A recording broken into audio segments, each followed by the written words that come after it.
So I'm here with Johanna Goode, who puts together the RaceTrends Report.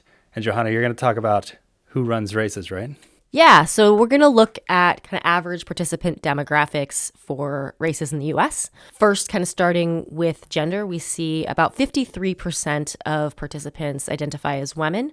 We've seen women dominating the race field for as long as we've been putting this report together, although it's normalized a little bit. We're seeing a little bit of an increase in men participating as well. You get about 45% of participants are men, about 0.2% report as non-binary, and 2% are not identified. That usually means that it's an event where it's untimed. It doesn't really matter what a person's gender is, so they may not be collecting that information.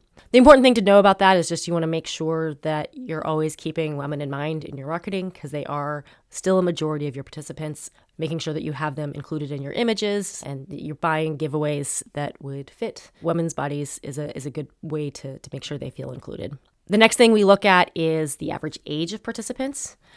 So the largest age range that we see is about 20% of all participants are between 30 and 39. But the real thing that's been of interest in the industry in the last couple of years is looking at runners who are young adults. So that kind of 18 to 29-year-old age group declined severely over the last couple of years. It had fallen leading into the pandemic and then really tanked during the pandemic when we saw that age group was not interested in virtual runs. And we've seen it kind of ticking back up. And this is obviously important to races because if you don't have younger runners, you don't have future runners either. So we want to make sure we're getting people while they're young and getting them excited. And we did see a pretty good improvement this year. We're back up to about 16% of runners were in the 18 to 29-year-old age range. That's significantly better than about 13% in 2021.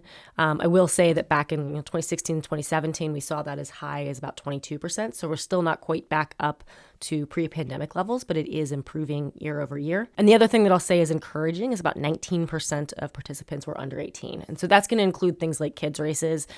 Also, that some of that includes things like cross-country type events. But that shows that at least, kids are getting engaged. So from this, I'd say a couple of things. One, making sure that you are actually starting with that under 18. Don't wait till they're 18 to market to them. Even if your kids' race doesn't make you any money, it can be a really great way to start building traditions and get people excited about running and excited about racing for the future.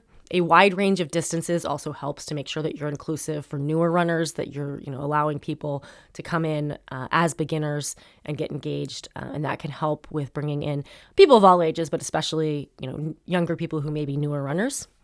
And a couple other things that we see tend to appeal to younger runners, kind of younger millennials and Gen Z are really excited about social events. So having groups and teams available for them to join, making sure there's fun photo session sites on site where they can take pictures with their friends, and really highlighting your charity impact.